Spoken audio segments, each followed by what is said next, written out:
My name is Elaine McArthur. I come from the Ocean Man First Nation. My dad is Nakota. My mom is Dakota. I learned more about the Dakota way of life because my mom shared more than my dad did. I know some people say you shouldn't be telling stories until wintertime, but my mom told us stories year round. And when I asked her about that, she said, must be how they do it. It's their way, she said. So it doesn't mean we have to follow it. So I tell stories year round. I have family that will call and say, "Ooh, the kids want a bedtime story." And so I'd be telling like stories and stuff before bed. Sometimes they want scary stories, and I have a few of those that I share with them. I went to residential school, first as a day scholar, and then later on as a resident. Just because I was a day scholar, though, some people think that we didn't suffer the same abuses, but we did. Things happened to us too. I'm not going to share the worst. There are some things that did happen that I don't mind sharing. And that was what I thought about when everything started happening and I was writing. I write books. I haven't published an actual book, just I've published one children's book, but my novels haven't been picked up yet. I do write my mom and dad's stories down that they shared with me regarding residential school. I'll share some of those, but also some of mine. My earliest memory of attending Maryvale was grade 1. I sat in my desk and I turned around and my dad's in the back row and he waves. He's stuffed into a little wee desk and he's a big and he waves. And then I'm listening to the teacher and I stopped crying and I turned around and my dad was gone and I was in the middle of a laugh and I stopped. Dad was gone. I didn't know what to do. And I remember, I don't know why I did this, but I remember laying in the middle of the aisle and crying and kicking and wanting my dad. That's my earliest memory of starting Maryvale. I did go to Broadview my very first day of grade 1. My mom and dad said, "What school do you want to go to, Elaine?" And my older brothers and sisters went to Broadview and they were all going, come with us, come with us. And my older brother, who's a year older than me, was the only one in Maryvale. And I was going, And I said, "I'll go to town." And my brother got mad and went storming down the hallway, banging the walls. But I only lasted one day because the kids in that room, it was just like another world. It was not the same. I pulled out my lunch at the first break. Teacher came in and her name was Miss Bish, I remember. "Elaine, what are you doing?" And I'm eating my lunch. She goes, "It's not lunchtime yet." So I put it back, packed up my little sandwich, put it back. But lunchtime came and I pulled out my half-eaten sandwich and the kids were laughing. They said, "Oh, your mom ate your sandwich before." She was like, "No, I ate it." The kids were throwing food around. The teacher left the room and I'm sitting there and I remember looking when something else would happen. One kid over here was throwing food. Another one was dipping his head in the garbage can. Another one was digging his food out of the other garbage can that someone else threw in there. And I'm just like, I want to go to the other school. So I went one day in town school and then I spent the rest of my years at Maryvale up until grade 7 or 8. Yeah. When I went to Maryvale, it was like I was home. Only because everybody around me was the same as me. There was no beautiful long blonde hair. They were all like me, all those scrawny native kids, brown faces and long hair and dark hair. And so I made friends right away. The first time I saw a priest, I didn't know what he was. I was coming up the stairs with one of my friends. Her name was Laura. She goes, "Hi, Father." And he turns on, "Oh, hi, my dear." And they're talking, and I'm looking at him going, "Gee, she doesn't look like him." I'm thinking, he's got blonde hair. And then after he walked away, I said, "Laura, is that your dad?" And she says, "No, that's Father Benoit. He's the priest here." And I'm, "What is a priest? Like, what is that?" So I go home that night and I asked my dad, "What's a priest?" And he told me, "Oh, he's the guy who leads the church and he prays and teaches you how to pray and you listen to him." And he looked at my mom and he goes, "Geez, we should be taking these kids to church." So we attended church with Dad, and I went to catechism and all that.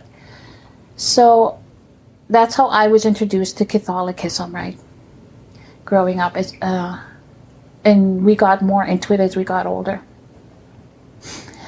In grade 2, our teacher there, Miss Hawes, she introduced me to what abuse was. I'd write with my left hand, and I'd be writing. She'd come by and whack it, and I could be writing. She'd whack it, and my hand would just flatten out, and my pen would go flying, and I'd get a whack for dropping my pen. She would take us up to the front of the room and pull down our pants and underwear and spank us on the bare bum in front of everybody. She would pull my hair. She did quite a few cruel things to us. And I would have like bruises on my arms, my back. I had some on my neck from being hit by her. She'd walk by and just kind of hit you with her knuckle like this on the side. And then my dad worked there. He was a child care worker, they were called back then. And kids always told me, "Oh, Don's your dad. Oh, we just love him. He's so much fun," they tell me. And I'm like, "Really? Well, I want to play with my dad, but he's always working." And he was always so busy, always at work. He camped there sometimes, so some nights when I'd be scared or had a nightmare, my dad wasn't there because he was at the school with looking after the other kids. And so I kind of felt a bit of an envy, I guess, that they got to play with my dad when I couldn't. But everybody there loved him, all the kids that I spoke to. I don't remember much of grade 3. Grade 4 is another matter. That was Miss Exner.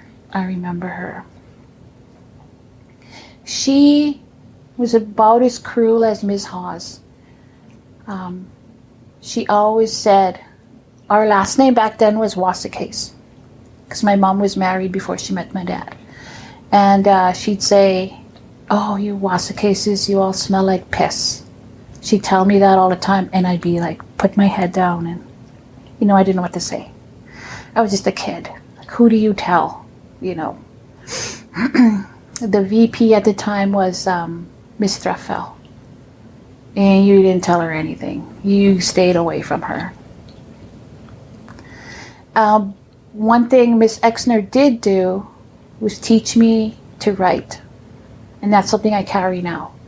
Something I do almost every day now. I'll write something. I have to write.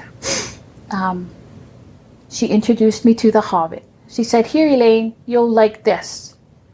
And it was kind of a big, thick book. And I don't know if I can read it. She was, "Shut up, read it. You know how to read. You're good. Quit trying to act like you don't know." And she'd walk away and I go, "Okay." So I read it. I didn't understand it, but it stayed with me all my life. I remember thinking of the hobbits throwing things from the top of a mountain. I don't think that really happened in the book, but that's what my memory was. Grade 5 was Miss Perrin. I think she's Mrs. Achkate now. She was the one teacher who never laid a hand on us. She never insulted us or belittled us. She was a kind and exciting teacher back then. She recently shared photos with me from a field trip. We had a field trip, I remember. And I never forgot her because of the kindness she showed. But in that year, is when I learned what death was.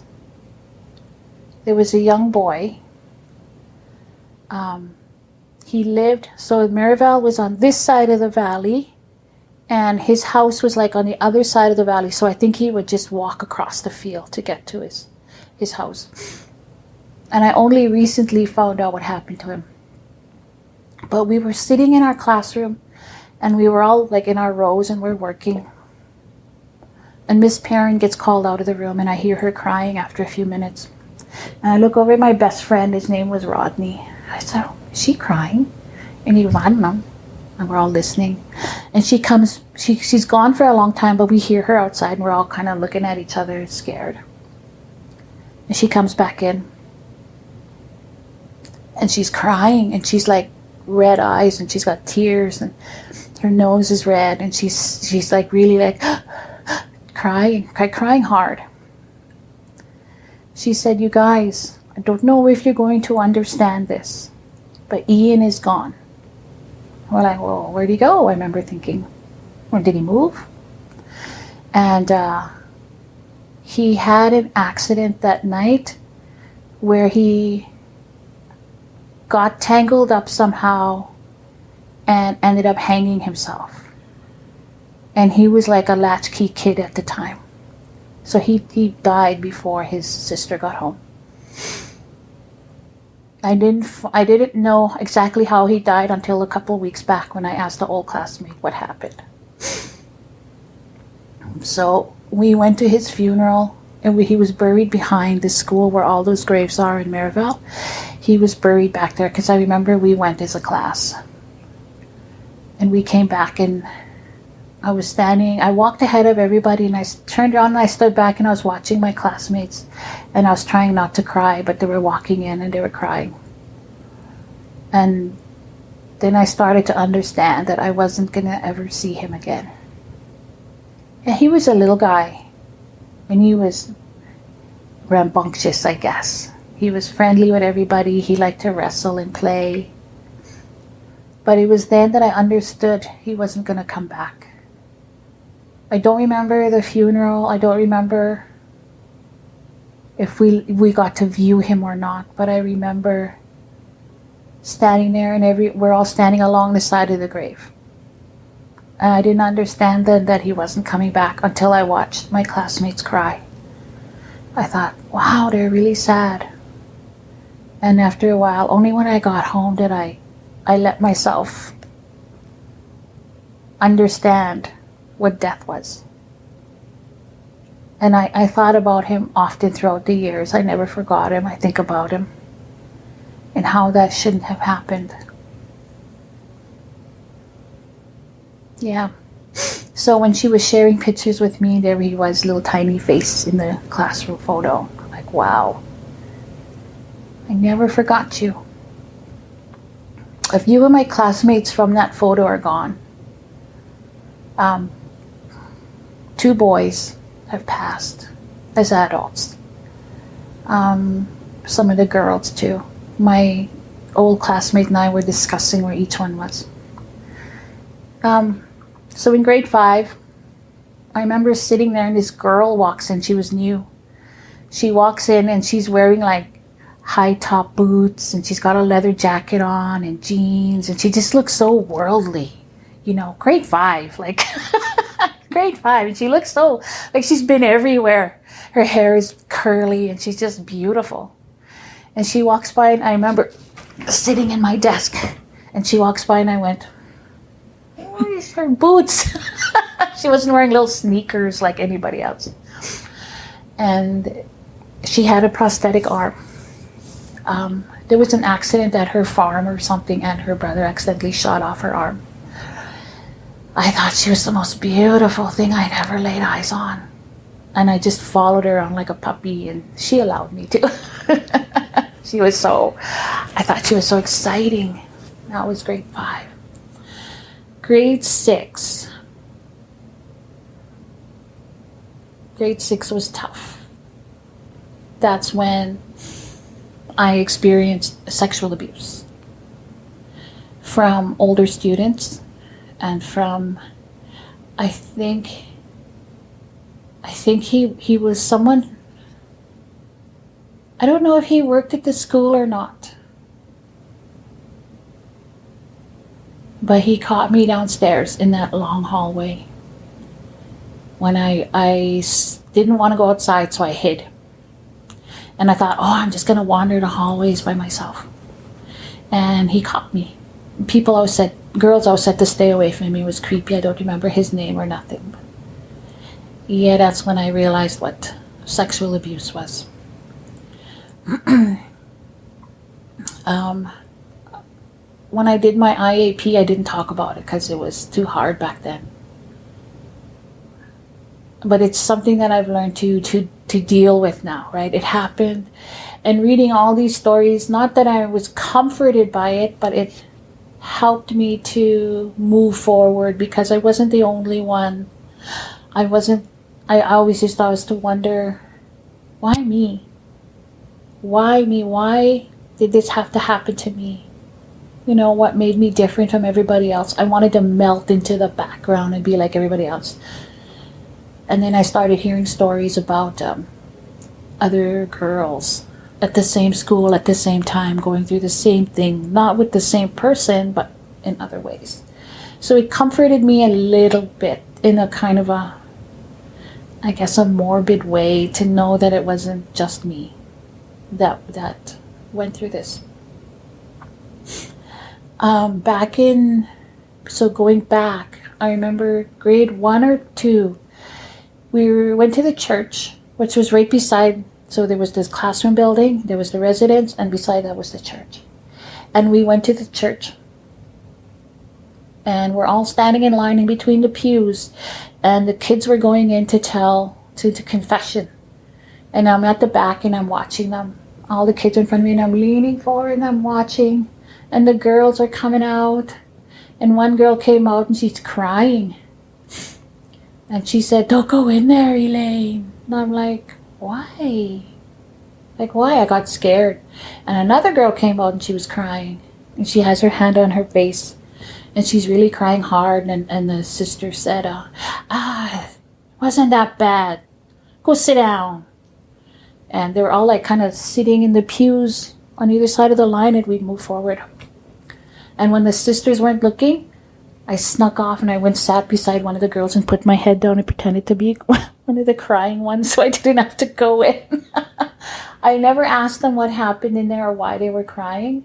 I just sat like this and pretended I was one of them crying so that I wouldn't have to go in. So to this day, I've never been to confession, ever. I don't know what goes on in there except what I see in the movies.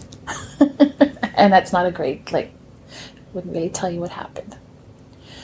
When I was 16, I wanted to be a nun because we would go to church with my dad on White Bear.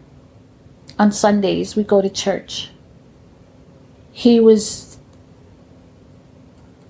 I don't know how to put it. He wasn't devoutly Catholic. Neither was my mom. But they respected it and they did the prayers and they believed in it. But they also believed in their traditions. Their traditional beliefs and spirituality, they followed very closely. We were raised in it. There's so much protocol. It's hard to tell them all because it's like explaining what you do when you wake up in the morning. Because it's just there. It's so embedded in your daily life. Trying to pull them out and explain them is difficult. Because they're like, oh yeah, before you do that, you gotta, it's not something you can do. Consciously, I've tried. My husband's not Native and he's asked me a few times, so how do you remember all that? How do you remember to get up and shower and go to work? It's just there. It's your life.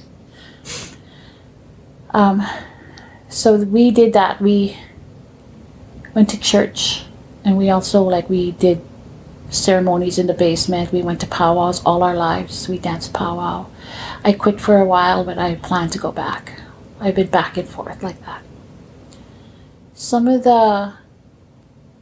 when they found those bodies, another student called me the night before from Maryvale. She said the chief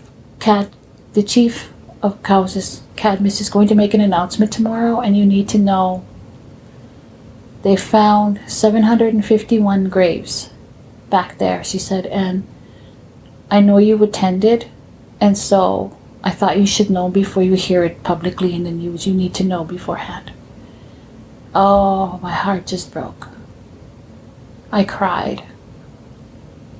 I cried for a few days, off and on about it, thinking of all those kids. What hit me the most was when I was living in the residence. What hit me the most was, well, so did they. I walked the same hallways as them. I looked out the same windows as them. I used the same doors. I ate in the same kitchen. Did I do the same chores? Did they feel the same as me on those nights when I was lonely? You know, were they just as scared or sad or that hit me like a ton of bricks. That, wow, those kids that are there, I walked the same halls as them and slept in the same dorm. Were there little spirits there watching us walk by them? When I was there, I think about my mom and her stories, because my mom was there too for a little bit. She went to Round Lake, and then she was moved over to Cowses. And she had some stories there. Her experiences there were more, they weren't the same, they were more,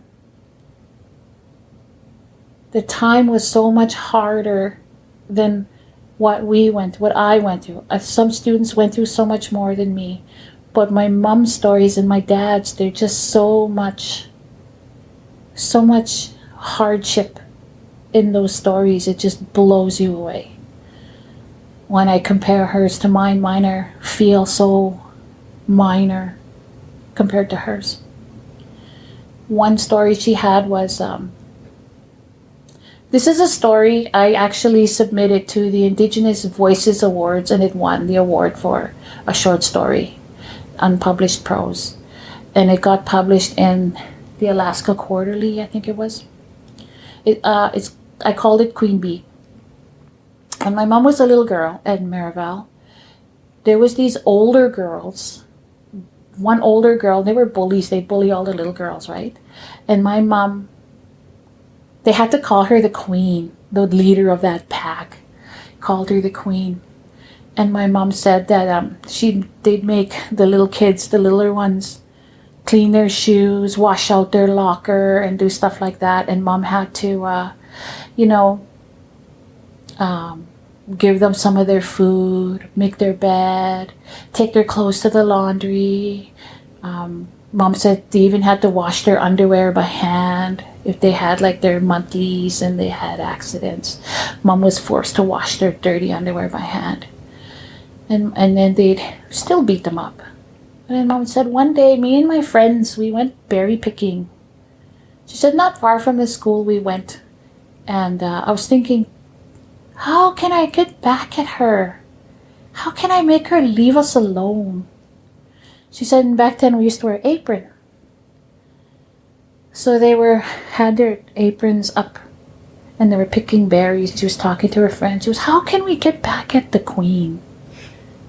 And she said, and then they came, she said she was digging around, like picking and moving in between the bushes, and then she stopped and she had an idea. She said, I just dumped out all my berries and I reached up and I grabbed this beehive, and I wrapped it in my apron. And then she said, I took it back and it was buzzing as I'm walking, trying to hurry up, these things are going to start stinging me. They rush back and they go into down to the girls' entrance, into the playroom. We call it the playroom. I don't know what they called it back then. But there was lockers. Everybody had a locker. She took this beehive and she dumped it into the queen's locker and shut the door really fast. She said, and then, we killed what bees were loose. The one couple that got loose, they killed them. And the queen came down after, she said, Hazel, you better have picked me berries or you're going to get it. And Mom said she just put her head down and waited. And then the queen swung open her locker and all these bees come out. And Mom said she's screaming and trying to push the bees away and chase them away. She said everybody ran out because there was a swarm of bees everywhere. Everybody took off. The nuns were screaming, dragging little kids, and we're all running. She said the queen, I said even her friends were running away on her, and she's screaming, trying to get them off her, and everywhere she ran, the bees would follow, and we'd be trying to get away from her, so finally we all ran out. She said, oh, I got a licking after that, but she never bothered us again. I called her that one Queen Bee. Because my mom did that. That was one of my most favorite stories she told me. We were at a powwow one time, and this lady came to the camper. And she said, oh, Hazel, do you remember me? And my mom was like brushing my hair and gonna braid it for a grand entry. And she goes, oh my gosh. She said, come here. And they're hugging and crying. And they talked for a long time. I had to get someone else to do my hair. I would have missed grand entry. We didn't ask, didn't bother. We just went about our business getting ready for grand entry. Because you knew when the adults were visiting, you're on your own. You don't bug them, right? You don't interrupt. You don't bug them. So we let them visit. Only way after grand entry, I came back. Mom goes, okay, I'll do your hair now. It's messy back there. Who did it? I was like, my brother Brian. I said, Brian did it. And she goes, geez, guys don't know how to braid. So she redid my hair. And I said, who's that lady, Mom? And she goes, oh, when we were in Maryvale, they assigned us babies. This one, she said, she was my second baby. She was 3 years old when she was assigned to me. That's how I learned to sew. I had to make her clothes. I had to darn her socks. I had to make her mitts and a hat for the winter. And she said, I had to even make her little underwear. She said, that was my baby. And I took her everywhere. I made sure she was tucked in at night, bathed. She'd do a sponge bath with the big sinks that were in the back, wipe her down and put her into bed and keep her, make sure that all her little needs were met until she was old enough to start school. So they did that at Maryvale. I said, well, where's your first baby? She said, that one died. Before there was fire escape stairs, there was a fireman's pole. And they would do these drills where they had to slide down it, fire drills. They even made the little ones do that first time, and her baby fell. And she died when she hit the ground. So my mom talked about that. Talked about those kinds of things. That's what I mean by her stories were more harder to hear. Another story she likes to tell you. I'm sorry, she's passed, but I'm thinking of her now because she's like right beside me. I'll make a place for her. She's like right beside me. There was a story. My mom and dad were cooking dinner one time, and I brought my kids were little. I brought them over, and I said, "What you guys making?" And Dad goes, "Rail soup." And Mom goes, "Don't say that." And they start laughing, right? This is another short story I wrote. I called it Rail Soup. I said, "What's that?" And Mom goes, "Oh, when I was small in residential school, the nun was making big pot of soup," she said. "She put in this pork, and I'm helping her. I'm peeling potatoes and cutting them up. She gave me carrots. I'm cutting those up. And she dumped them in there. And then she goes, 'Go and get the oatmeal.' And my mom said, I told her, you can't do that. You can't put that in there. She said, 'Go and get it.' She goes, 'But you can't do that.' She said, 'Oh, I got backhanded.' She said, 'My ears swelled up.' She said, 'But I went and got it.' And she was saying, 'Can you pour it in there?' And she goes, 'No, you can't do that. She was saying, just, do as you're told kind of thing, and got another smack. So she dumped the oatmeal in there as much as that nun wanted. She said, and then I had to go back so I stole some apples and some bread. I stuck them, she said, in my pockets for her. She had 2 sisters and 2 brothers in there. I think they were younger than her. One brother might have been older, I don't remember. Anyway, that evening at dinner, she goes around and tells them, don't eat. I have snack here for you to share after. So she gives her brothers each an apple and a slice of bread and says, don't eat. Don't eat the food. And then that night, so they're all eating like this oatmeal, vegetable, pork thing. It doesn't sound too healthy. And she said, all of a sudden, they're all tucked in, starting to sleep. All of a sudden, she hears one of the older girls goes running by. Then another one. Then another one goes running by to the back where the bathrooms were. And some of the little girls start crying. They sit up. They're holding their stomachs. And her 2 sisters come to see her.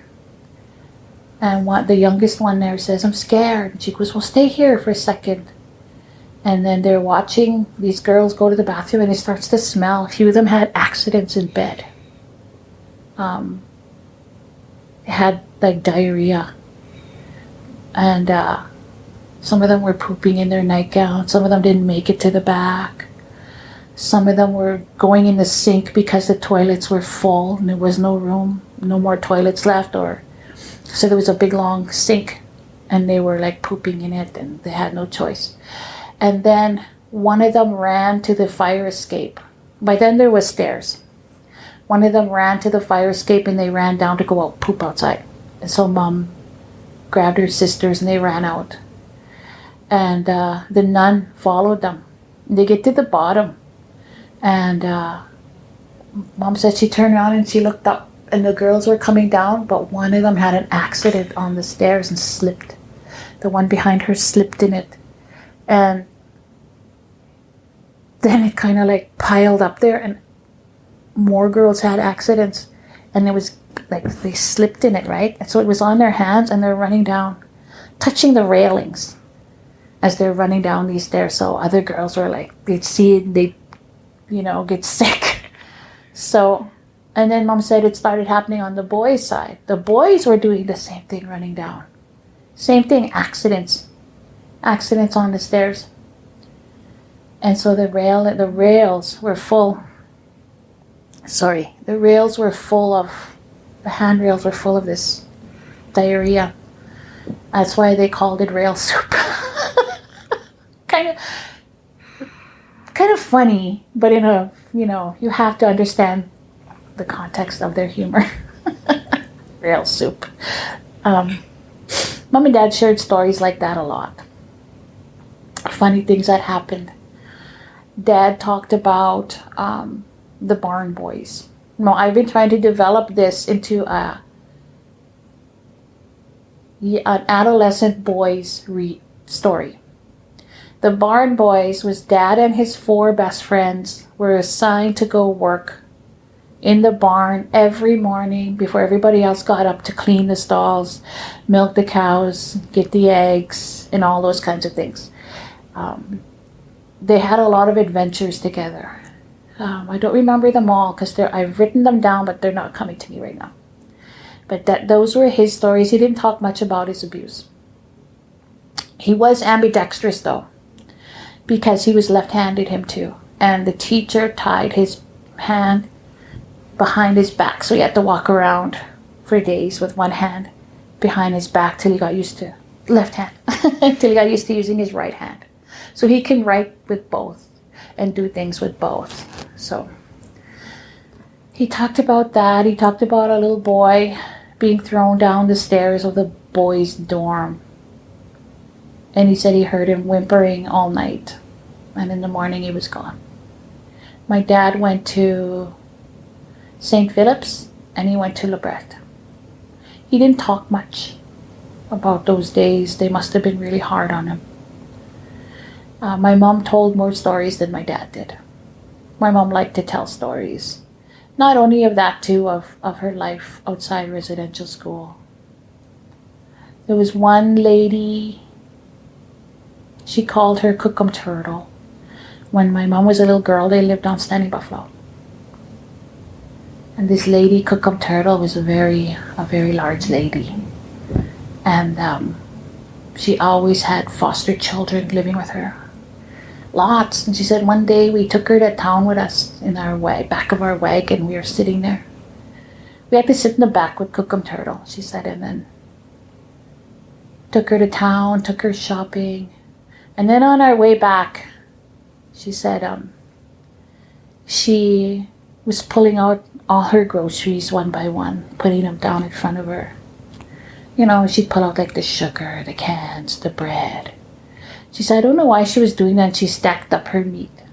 Just nicely too, she said. She put it all together. And she's looking at all her stuff and just admiring it and then put it back nicely. And then something happened that the wagon they were in hit the ditch and it rolled. And she went rolling into the ditch. And she was yelling, rolling in. She said, my groceries, as she's rolling. And then she's laying there and her skirt is up and she's yelling. All you see are her stockings and her boots and her skirt's rolled up. And Mom said she's like this laughing. And her dad goes, Hazel, quit laughing. Get over here and help me. Mom said she started picking up her no, not her groceries. Get over here and help me lift her. Put her groceries down, went running and helped her dad get Cookum Turtle back up into the wagon. I think about Mom's stories a lot. Helps me to not feel lonely because I have a good laugh when I'm sharing them or writing them down. I'm like, oh yeah, I remember this story, and I write it down.